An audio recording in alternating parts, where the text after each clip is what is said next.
Afternoon फोकसमध्ये महत्त्वाची बातमी सुरुवातीला आता आपण पाहणार आहोत। अहिल्यानगर इथल्या महाराष्ट्र केसरी कुस्ती स्पर्धेच्या अंतिम सामन्याला काल गालबोट लागलं। शिवराज राक्षे, महेंद्र गायकवाड या दोघांनाही 3 वर्षांसाठी निलंबित करण्यात आलेलं आहे। मॅट प्रकारात शिवराज राक्षे आणि पृथ्वीराज मोहोळ यांच्यात उपांत्य लढत झाली आणि यावेळेला पृथ्वीराज मोहोळला पंचांनी विजेता घोषित केलं होतं। त्यानंतर संतापलेल्या शिवराज राक्षेनं पंचांना ओढत लाथ मारली। पाठ टेकलीच नाही असं म्हणत शिवराज राक्षेनं संतापून पंचांना लाथ मारली। शिवराज राक्षेनं आपल्यावर अन्याय झाल्याचं म्हटलं आणि पुन्हा एकदा निकाल देण्याची मागणी केली। कुस्तीपटू शिवराज राक्षे याच्या सोबत आमचे प्रतिनिधी साईदीप ढोबळे यांनी संवाद साधला। पाहूया। आपल्या सोबत शिवराज राक्षे आहेत, जे अहिल्यानगर येथे महाराष्ट्र केसरी कुस्ती स्पर्धा पार पडली। ते आता स्वतः घरी आले।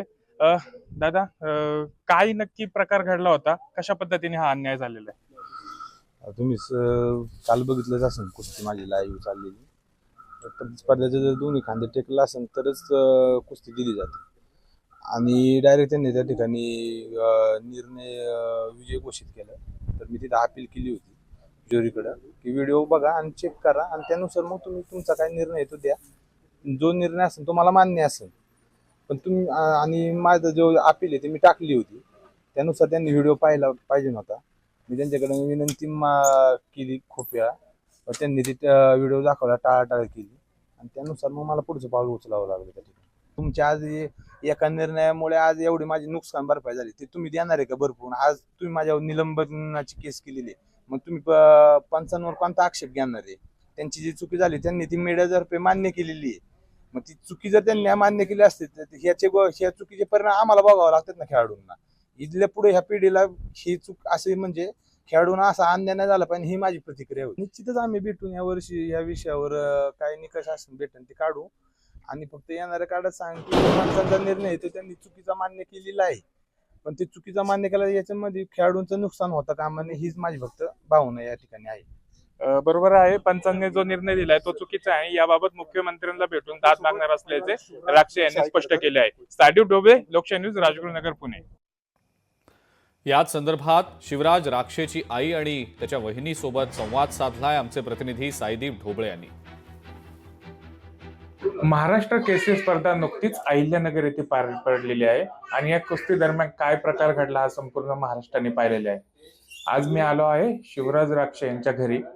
शिवराज राक्षे या ठिकाणी आलेले नाहीत, परंतु त्यांच्या आई आपल्या सोबत आहेत। आई, मला सांगा, तुम्ही कुस्ती पाहिली, नक्की काय घडलेलं तुम्ही पाहिलं, काय सांगा? चुकी माझ्या मुलाची नव्हतीच, फक्त माझा मुलगा काय म्हणला की आम्हाला परत रिप्लाय दाखवा, एवढा त्यांनी गोंधळ केला। रिप्लाय दाखवा, तर रिप्लाय यांनी दाखवायला लागत होता पंचांनी। रिप्लाय दाखवला असतं तर मुलांनी कशाला काय गोंधळ केला असता?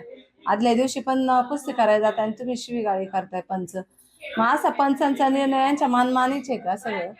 मग पंचांवर पण काहीतरी गुन्हा होऊ द्या ना। माझ्या मुलाला निलंबित करण्याचं कामच काय आहे यांचं लगेच ना? का असा माझ्या मुलाने आरोप गुन्हा काय केलेला आहे एवढा? आणि गरीबाच्या मुलांवर काय अन्याय करताय तुम्ही ना? तिथपर्यंत मुलगा माझा जातोय, आज 10-0 कुस्त्या काढतोय ना, आज तुम्ही डायरेक्ट चुकीचा निर्णय देताय। मग याच्यावर पंचांवर काहीतरी गुन्हा व्हावा असं आमचं मत आहे। याच्यात चिटिंगच झालेली। याच्यानंतर तुम्ही स्टेटमेंट दिलेले की निर्णय चुकीचा होता, हे तुम्ही मान्य केले, पण हे यापूर्वी मान्य करायला पाहिजे होतं। स्पर्धा कंटिन्यू केली आणि मग तुम्ही डिसिजन देताय आणि परत आम्हालाच 3 वर्षासाठी निलंबन करता, हे चुकीचं आहे। आमची पण मागणी आहे, पंचांवर पण कारवाई झाली पाहिजे। आता या गोष्टीवर निर्णय काय? तुम्ही सांगितले निर्णय चुकीचा होता, तुमची चूक आहे, मग आता याच्यावरती काहीतरी कारवाई झाली पाहिजे, एवढीच आमची मागणी आहे। स्ट्रगल किती आहे तुम्ही बघताय, 10-15 वर्ष त्याच्यासाठी सगळं सॅक्रिफाईस करायचंय, सगळं सोडून द्यायचंय, कुस्ती मेहनत सराव करायची, अख्खं कुटुंब आमचं त्याच्यासाठी कष्ट घेतंय आणि असा निर्णय देताय, तुम्ही निलंबित करताय, म्हणजे तुम्हीच ऑलरेडी अन्याय केलाय आणि तुम्हीच परत असा डिसिजन देताय, हे सगळं चुकीचं केलेलं आहे। आम्हाला पण पंचांवर कारवाई व्हावी अशी आमची मागणी आहे। साईदीप ढोबळे, लोकशाही न्यूज, राजगुरुनगर, पुणे। लोकशाही मराठी ऐका, पहा, जागरूक रहा।